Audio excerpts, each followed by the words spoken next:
तसं मी 5वी 6वी 7वीला शिकवत नाही, पण एक जादा तास तुमच्या वर्गावर मिळाला. मग आज आपण तुम्हाला काही काम देण्याच्या ऐवजी मी आज तुम्हाला एक छानशी गोष्ट सांगणार आहे. ऐकायला तयार आहात सगळेजण?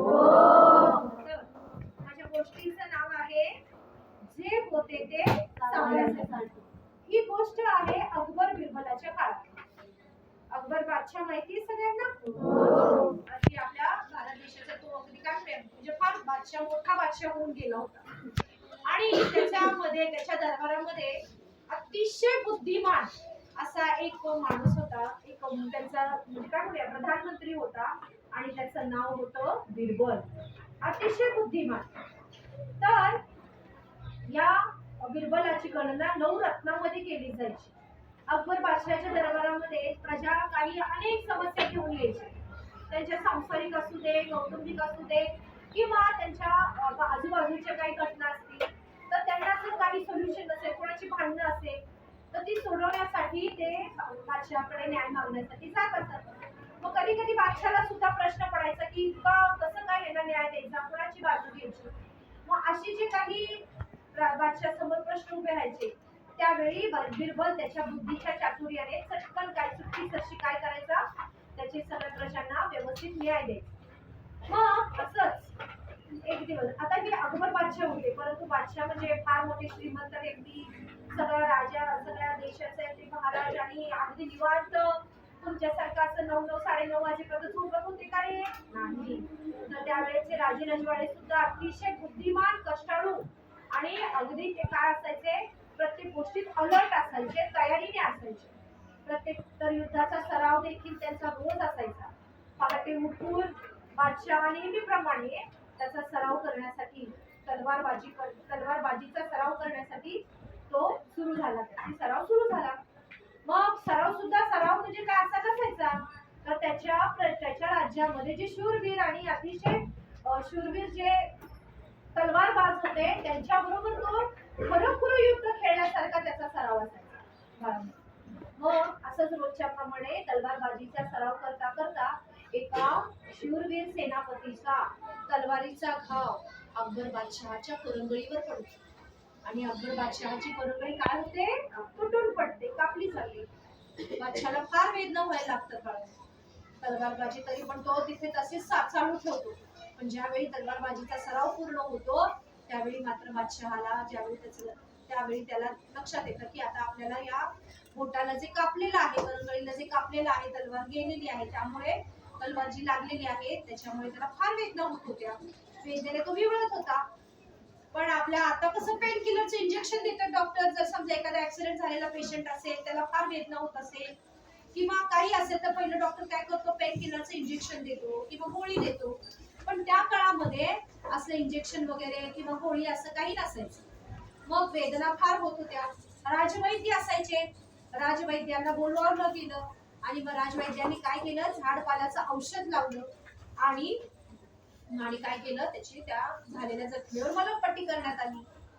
पण तरीची त्याच्या वेदनेची ठणक काही थांबेल. त्यामुळे बादशहाने काय केलं, आज दरबारच भरवायचा नाही असं ठरवलं. नेहमीप्रमाणे अकबर बादशाह एकटाच आपला म्हणजे बादशाह काय केला, दरबार आज थोडा वेळ लागेल, दरबार भरवायचा नाही असं त्याने ठरवलं. आणि मग तो आपला एकटाच राजमहालामध्ये बसलेला होता. नेहमीप्रमाणे त्याला बिरबल योग्य त्या वेळेवर भेटायला आला. बादशाहने सांगून ठेवलं होतं की मला कोणालाही आज भेटायची इच्छा नाहीये, मला जरा त्रास होतोय, कोणी आलं तर त्यांना काय करा, सांगा की मी भेटणार नाही म्हणून. मग काय होतं, इथे बिरबलाला मात्र कुठल्याही सैनिकाचा अडवण्याचं धाडस झालं नाही. त्यांना माहित आहे की हा बुद्धिमान आहे आणि तो डायरेक्ट काय झाला, बादशहाच्या महालामध्ये गेला. तिथे त्याला दिसलं बादशहा वेदनेने विवळत आहेत, लहान मुलासारखं केविलवाणी चेहरा घेऊन बसले, त्याचे ते मलमपट्टी लावली होती. पण आज बिरबलाचा मूड सुद्धा, एवढा बुद्धिमान बिरबल, पण त्याचा आज मूड सुद्धा वेगळाच होता बाळा. आणि तो वेगळ्या मूड मध्ये होता. बादशाहलाही त्याची काही कल्पना नव्हती. बादशाहना त्यांनी नमस्कार केला, सलाम केला आणि विचारलं काय झालं हुजूर आलम, बादशाह तुम्हाला काय झालं, तुम्ही असे का बसलेले आहात? तेव्हा बादशाह म्हणाले की अरे काय करणार, असं असं झालेलं आहे, माझा फार वेदना होत आहेत मला. आता समजा एखाद्याला वेदना होत असेल तर आपण काय म्हणतो, त्यांना दवाखान्यात भेटायला गेलो तर हा हा बरं होशील, काही नाही, टेन्शन घेऊ नको, काळजी घे स्वतःची. एवढे 2 शब्द सुद्धा त्या पेशंटला बोलले तरी कसं वाटतं रे बाळांनो, बरं वाटतं. पण आज बिरबल मात्र वेगळ्याच मूड मध्ये होता. बिरबल म्हणतो करंगळीलाच लागले ना, असू जे होतं ते चांगल्यासाठी. एक तर बादशाह त्रस्त असतो, आपल्याला विचार करा काय डोकं दुखायला लागलं, पोट दुखायला लागलं, तेवढ्यात जर कुणी काय आपलं काम सांगितलं किंवा काय बोललं, आपली चिडचिड होते की नाही. तसंच बादशाहचं झालं. आणि ते बादशाह म्हणाले की अरे बिरबला, मला इथं लागलंय, मला मी वेदनेने विवळतोय, तू म्हणतोय माझी करंगळी तुटली, जे होतंय ते चांगल्यासाठी. तो म्हणतो हा, पुन्हा एकदा मी तो शब्द, पुन्हा एकदा बिरबलाने तो शब्द रिपीट केला. तो म्हणाला जे होतं ते चांगल्यासाठी. आता मात्र बादशाहला वाटलं की हा वेडा झालाय आज. बादशाहला राग आला. बादशाह म्हणाले, बादशाहने टाळी वाजवली. त्याच्या टाळीचा आवाज ऐकून सैनिक पळत आले आणि म्हणाले की या वेडपट बिरबलाला 3 दिवस तुरुंगामध्ये डांबून ठेवा, मग अजिबात त्याला सोडू नका. आता तरी बिरबलाने शांतपणे जावं ना, बादशाहला थोडा वेळ राग आहे, राग जाईल बादशाहचा, थोड्या वेळ तो आपल्याला सोडून देईल. जाताना तरी शांत बसव की नाही बिरबलाने. तर बिरबल जाताना सुद्धा काय म्हणला माहितीये, बादशाह तुम्ही मला तुरुंगात टाकताय, जे होतं ते चांगल्यासाठी. म्हणजे तो तुरुंगात टाकलाय ते पण चांगल्यासाठी. आता मात्र बादशाहला फार राग येतो. जा घुसता, गपचूप जा, अजिबात माझ्याशी बोलू नये. झालं 1-2 दिवस झाले, जखम बरी झाली. बादशाहला शिकारीची फार आवड होती आणि त्या काळामध्ये बाळांनो घनदाट जंगलं असायची. जंगलं तर अशी असायची की त्या जंगलामध्ये दिवसा सुद्धा गेलं तर रात्रीचा किरण कसा काळोख असायचा, तशी अशी घनदाट झाडी असायची. आता तशी जंगलं आपल्या देशामध्ये असायची रे बाळांनो, पण ती काय झाली रे, आपल्याच माणसांनी तोडून टाकली. स्वतःला राहण्यासाठी जागा करण्यासाठी. जंगलातले वन्य प्राणी सुद्धा आपल्याला दिसते तिकडे तिकडे भटकताना. पेपरमध्ये बघतो ना, कुठेतरी चित्ता आला, बिबट्या आला, बिबट्याने कुत्र्याला मारलं, छोट्या बाळाला घेऊन गेलं का, कारण आपण त्यांची घरं बळकावली, मग ते आपल्या घरी येणारच की नाही. असो, तर पूर्वीच्या काळामधली जंगलं जी होती ना बाळांनो, घनदाट असायची. बादशाहला शिकारीची फार आवड होती, पण बादशाह बरोबर नेहमी बिरबल असायचा. यावेळी बिरबल असेल का रे, नाही. कुठे गेला बिरबल, तुरुंगात बसलेला आहे. असंच पाहिजे, आपण कधी कुठल्या वेळी काय बोलावं हे जर आपल्याला कळत नसेल तर काय होतं, लोक नाराज होतात. त्यामुळे आपण प्रत्येक गोष्ट बोलताना सुद्धा नीट बोलली पाहिजे. असो, बादशाह म्हणला दरवेळी माझ्याबरोबर बिरबल असतो, काही हरकत नाही, यावेळी मी माझ्या दुसऱ्या सैनिकांना घेऊन जातो, त्याच्याशिवाय माझं काय अडत नाही. आणि बादशाह बाकीच्या सैनिकांना घेऊन गेला. पण बादशाह पुढे, बाकीचे सैनिक मागे. बादशाह पुढे, सैनिक मागे. मग काय झालं तर बादशहाने त्या सैनिकाचा घोडा जो आहे तो बाहेर जंगलाच्या बाहेर सोडून दिला, बाहेर लावला. आणि मग बाकीचे काय केले, जंगलामध्ये गेले. जंगलामध्ये गेल्यानंतर बादशाह पुढे चाललाय. बादशहाच्या हातामध्ये काय होतं, धनुष्यबाण होता. आणि बादशाह काय करत होता, बघत होता, शिकार शोधत होता. अचानक बादशाहला हरणाचा पिल्लू दिसतं. बादशाह त्याच्या मागे पळत पळत नेम धरून, धनुष्यबाणाचा नेम धरून पळत असतो. इकडे सैनिक सुद्धा बादशाहच्या मागे पळत असतात. अचानक बादशाहचा धावण्याचा वेग वाढतो आणि बादशाह जंगलामध्ये कुठे गेला काही सापडत नसतो.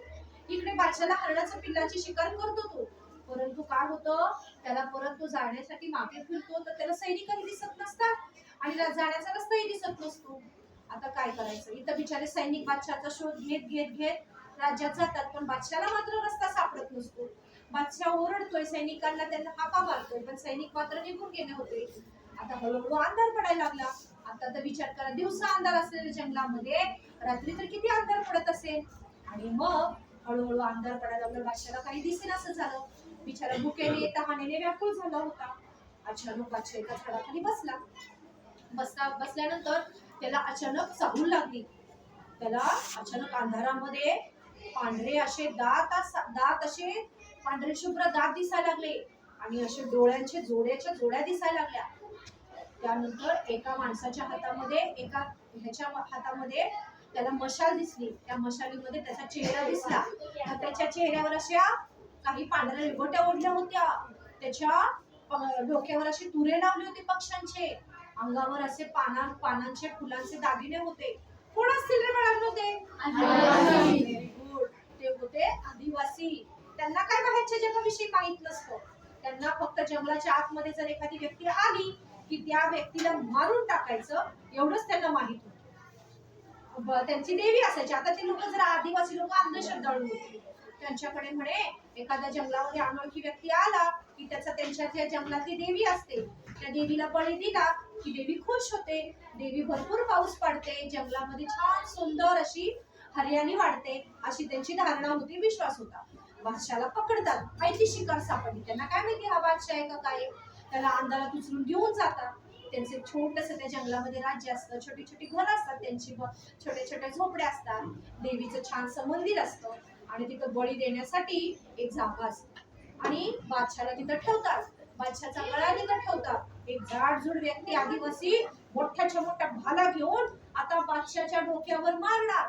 बादशाह म्हणतो झालं, माझं संपलं आता, हे देवी आता कसं होईल, माझ्या प्रजेचं काय होईल, माझ्या राण्यांचं काय होईल, माझ्या मुलांचं काय होईल. बादशाह बिचारा थोडासा विवळत असतो. अचानक त्याचा ते तलवारीचा घाव त्या बादशाच्या गळ्यावर पडणार. तेवढ्यात त्या आदिवासी लोकांमध्ये एक वयोवृद्ध माणूस होता, तो ओरडला, त्यांच्या भाषेमध्ये काहीतरी बोलला. मग बादशाच्या पडणारी जी सुरी भाला होता तो थोडा वेळ थांबला गेला. अचानक काही लोक आली बादशाकडे, पळत पळत पळत आली आदिवासी लोक.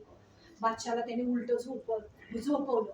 कुणी त्याचे पाय मोजले, कुणी पायाची बोट मोजू लागले, कुणी डोळे मोजू लागले बादशाचे, कुणी नाक एका व्यवस्थित पाहू लागले, कुणी दोघांनी एकाने हात मोजले आणि एका हाताला 5 बोट, दुसऱ्या हाताला 5 बोट होती का, कारण करंगळी बिचाराची तुटून पडली होती. अचानक तिथं जो आनंदाचं वातावरण होतं आदिवासी लोकांमध्ये, बळी मिळाला म्हणून, बळीसाठी शिकार मिळाली म्हणून आनंद चालला होता. अचानक तो आनंद सगळ्यांचा उसरतो आणि काय होतं माहितीये, कारण त्यांच्या देवीला अपंग असहाय्य माणसाचा बळी चालत नव्हता. व्यवस्थित माणूस असेल तरच. बादशाची करंगळी तुटल्यामुळे बादशाह एक प्रकारचा काय झाला होता, अपंग झाला होता. मग अशा माणसाचा बळी त्यांच्या देवीला मान्य नाही. मग काय उचलतात बादशाहला. आता बादशाहला वाटतं अरे बापरे, आता माझी काय मिरवणूक काढतात. बादशाहला याची काहीच कल्पना नव्हती. बादशाहला वाटतं आता माझी काय मिरवणूक काढतात का काय जंगलामध्ये. मग ते 4-5 जण त्याला उचलून जोरात धावू लागतात, कारण ते आदिवासी लोक तेवढ्या कीर्त काळोखात सुद्धा त्यांना इतकं छान जंगलामध्ये रस्ते वगैरे माहित असायचे ना बाळांनो. मग बादशाह ओरडायला लागतो, अरे अरे मला मारून टाका, असं काय करताय. बादशाहला वाटलं दरीतून खाली फेकून देतायत का काय. आणि मग बादशाह बिचारा घाबरलेला असतो, त्याला घेऊन ते आदिवासी लोक पळत असतात आणि मग अचानक बादशाहला असं टाकलं जातं. बादशाहला वाटतं मला दरीत टाकले का काय. बादशाह ओरडतो आ, पण बादशाह इकडे तिकडे बघतो तर बादशाहला दिसतं त्याचं राज्य, त्याची लोक, त्याची घरं वगैरे दिसायला लागतात त्याच्या राज्यातली. बादशाह खूप खुश होतो. बादशाहला काहीच कळत नाही. बादशाह थोडा वेळ 2 मिनिटं स्तब्ध राहतो आणि मग त्याच्या लक्षात येतं की ज्यावेळी त्याच्या हाताची बोट मोजत होते त्यावेळी एक बोट होतं का बादशाहला. अरे म्हणजे माझी करंगळी तुटली, जे झालं ते चांगल्यासाठी, असं कोण म्हणालं होतं रे, बिरबल. पण बादशाहला खूप आनंद होतो. बादशाह पळत पळत पळत पळत बैल कोणाला भेटायला जातो, बिरबलाला. बिरबल बिचारा बसलेला असतो. त्याच्या त्या बोलण्यामुळे, म्हणजे बोलताना आपण विचार केला पाहिजे, हे तुमच्या सगळ्यांच्या लक्षात आलं. तर बादशाह म्हणतो खरंच रे बिरबला, तू बोललं होतंस ते खरं ठरलं, जे होतं ते चांगलं. पण बादशाहला बाळांनो एक प्रश्न पडला की बिरबलाला तुरुंगात टाकताना बिरबल जाता जाता शांत गेला का नाही. तो काय म्हणाला रे जाताना, मी मला तुरुंगात टाकताय, जे होतं ते चांगल्यासाठी. आता बादशाहला हा प्रश्न पडलाय की बिरबल असा का म्हणाला. सांगा बरं. बिरबल हा सांभाळ, बिरबल गेला तर त्याची बळी दिली असती. Very good. म्हणजे जर बादशाह बरोबर नेहमी शिकारीला जाताना कोण असायचं, बिरबल. बादशाह अपंग होता हो, पण बिरबल सुदृढ होता की नाही. बिरबलाला काय झालं होतं का, बादशाहचा बळी नसता पण बिरबलाचा बळी घेतला असता. त्यामुळे बाळांनो या गोष्टीवरून, या छोट्याशा गोष्टीवरून तुमच्या लक्षात आलं असेल की आपल्या आयुष्यात सुख आणि दुःख येत राहतं. दुःख आलं, माझ्याबरोबर असं का घडलं, असं रडत बसण्यापेक्षा फक्त एकच गोष्ट लक्षात ठेवायची, आयुष्यामध्ये जर काही एखादी वाईट घटना घडली तर म्हणायचं जे होतं ते चांगल्यासाठी. असं करून आपण ना दुःखाने, अडचणीने खचून न जाता त्याचा काय केला पाहिजे, सामना करायचा. येते का लक्षामध्ये. कशी वाटली माझी गोष्ट. ओके, थांबूया आपण इथे, बेल झालेली आहे.